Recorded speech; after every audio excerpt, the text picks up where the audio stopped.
कस्तो छ देखौली कस्तो छ अँधेरीले झुकियो जस्तो छ रैया चाँदीको भुल्छे भन्ने ला होला फकर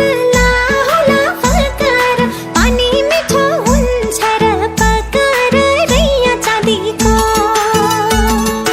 रैया चाँदीको रैया चाँदीको रैया चाँदीको